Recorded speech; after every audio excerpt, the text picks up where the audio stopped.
É por isso que você nunca deve usar fones de ouvido. Uma noite, quando eu estava no primeiro ano do ensino médio, minha mãe e meu pai saíram e eu fiquei sozinha em casa. Eu tinha muito dever de casa para fazer, então passei a noite inteira sentada na mesinha do meu quarto. Meus pais saíram de casa por volta das 18 horas. Enquanto fazia minha lição de casa, coloquei meus fones de ouvido e ouvi música alta. Houve uma grande tempestade naquela noite e minha mesa estava voltada para a janela, então pude ver a chuva e os raios lá fora. Meus pais voltaram por volta das 23 horas e quando vi o carro deles chegar, tirei os fones de ouvido. Assim que minha mãe abriu a porta da frente e entrou, eu a ouvi gritar meu nome. Ela perguntou muito zangada o que tinha acontecido em nossa casa. Confusa, desci as escadas correndo. Minha mãe estava parada no corredor, furiosa. Ela apontou para o chão e gritou perguntando se eu que havia feito aquilo. Olhei para baixo e vi que o carpete estava coberto de pegadas lamacentas. Eu disse que não fazia ideia de como aquelas pegadas tinham parado ali e que eu tinha passado a noite toda em minha mesa fazendo o dever de casa. O olhar em seu rosto mudou de raiva para confusão e depois para medo. Nós duas percebemos ao mesmo tempo que alguém poderia estar na casa. Seguimos o rastro das pegadas tentando entender toda a situação. Elas começaram pela porta dos fundos, que geralmente deixávamos destrancada. Então notamos outra coisa. As pegadas começaram pela porta dos fundos, mas não havia rastro de pegadas saindo por ela. De repente ouvimos um barulho de batida que ecoou por toda a casa. E então o som da porta da frente sendo aberta e fechada novamente. Nós corremos para a garagem e trancamos a porta atrás de nós. Minha mãe pegou o celular e ligou para a polícia pedindo para que viessem rápido e que havia alguém em nossa casa. Depois do que pareceram horas, uma viatura chegou com 2 policiais. Um ficou com a gente na garagem enquanto seu parceiro vasculhava a casa revistando cômodo por cômodo. Quando o policial voltou, ele nos disse que não havia ninguém na casa e que era seguro retornar. Enquanto todos suspirávamos aliviado, ele perguntou: "De quem é o quarto que fica lá em cima à esquerda?" Meus pais olharam para mim. Era o meu quarto. Ele nos pediu para segui-lo. Enquanto caminhávamos pela casa, podíamos ver a trilha de pegadas de lama saindo da porta dos fundos, passando pela sala, passando pelo corredor, subindo as escadas, entrando no quarto dos meus pais e depois em direção ao meu quarto. Elas pararam na minha porta. O policial apontou para a minha porta, que esteve aberta a noite toda. Rabiscada nela, com marcador preto, estava o seguinte: 8h47. Eu vejo você. 8h53. Você esqueceu de trancar a porta dos fundos.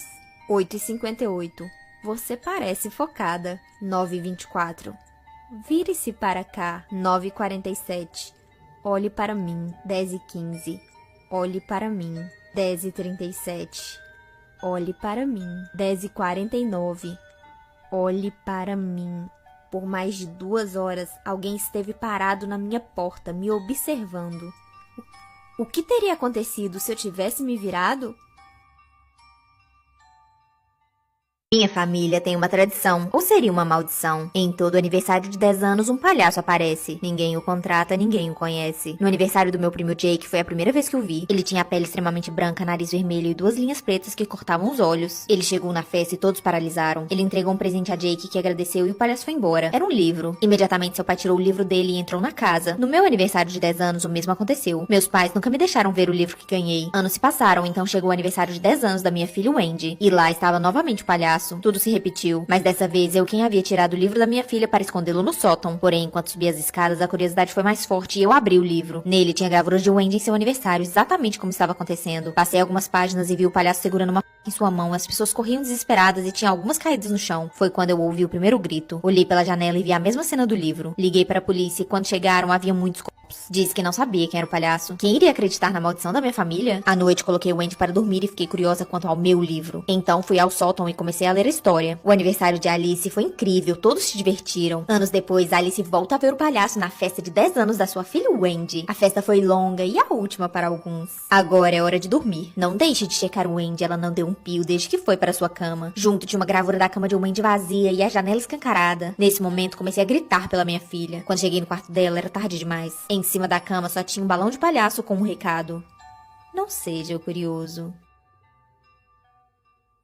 Você viu meu filho? Perguntou uma mãe frenética. O velho que morava na casa ao lado balançou a cabeça. A mãe bateu em todas as portas da rua perguntando sem parar. Você viu meu filho? Nenhum dos vizinhos tinha visto o menino. Ninguém sabia onde ele estava. A mãe foi até a delegacia e perguntou ao policial no balcão. Você viu meu filho? A polícia organizou uma busca pelo garoto desaparecido. Eles pegaram uma foto recente dele com a mãe e espalharam. Fizeram anúncios na televisão e no rádio pedindo informações. Procuraram em casas, reviraram becos, vasculharam campos e dragaram rios, mas não havia sinal do menino. Todas as manhãs a mãe saía de casa e colava cartazes por toda a cidade. Cada um tinha a foto de um garotinho e a legenda abaixo dizia: Você viu meu filho? Uma vez por semana a mãe ia até a delegacia e perguntava ao policial no balcão: Você viu meu filho? Toda vez o policial suspirava, balançava a cabeça tristemente e dizia: Desculpe, senhora, ainda não. E toda vez a mãe voltava para casa com um sorriso no rosto. Eles nunca encontrariam o filho dela. Ela tinha escondido muito bem o corpo dele.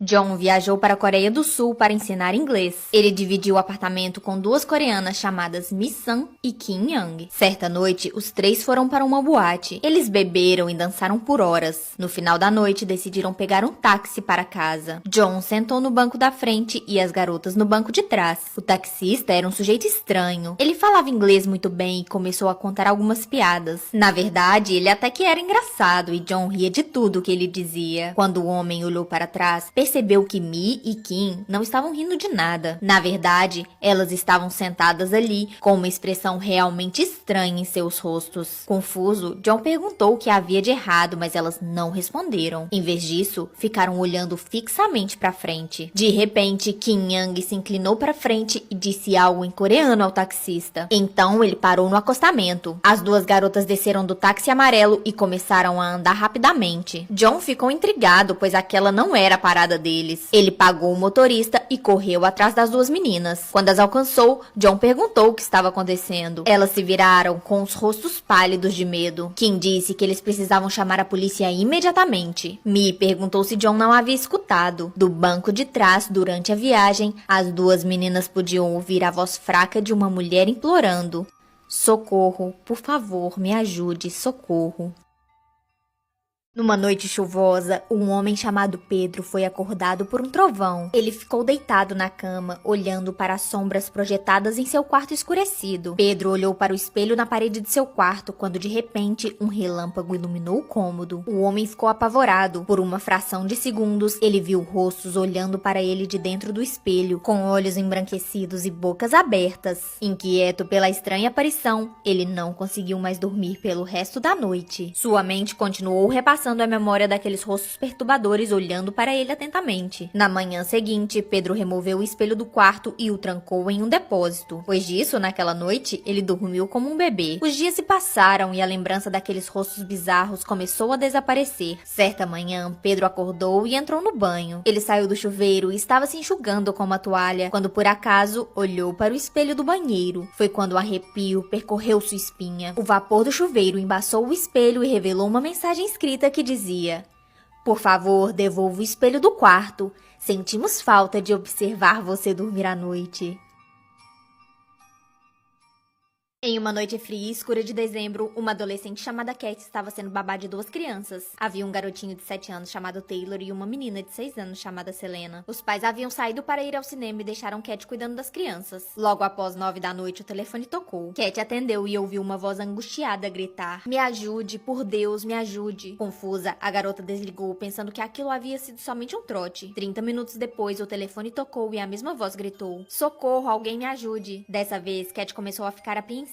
As crianças perguntaram quem estava ligando, mas ela apenas disse que tudo ficaria bem. Mas alguns segundos depois, ela ouviu batidas na porta. A babá segurou firme as crianças. Cat estava quase tão assustada quanto eles. As batidas afobadas continuaram e ela sabia que não eram os pais, pois eles não estariam em casa por pelo menos uma hora. A babá e as crianças podiam ouvir a voz vindo do lado de fora. Era um homem que gritava: Me ajude, por favor, alguém me ajude. Cat decidiu ajudá-lo e deixou ele entrar. Mais tarde naquela noite, quando os pais chegaram, a casa estava em completo silêncio. As luzes estavam apagadas e quando eles acenderam, encontraram uma cena terrível. A babá e as duas crianças estavam sem vida. Na parede, com sangue, estava escrito: Por favor, alguém me ajude antes que eu faça de novo. Eu não consigo mais me controlar. Numa noite escura, uma menina de 15 anos chamada Lydia estava voltando da escola para casa. Ela virou em uma rua estreita para pegar um atalho e se assustou ao ver um velho homem parado em seu caminho. Quando ela passou por ele, o velho virou-se para ela e com uma voz rouca disse: "Diga-me o caminho."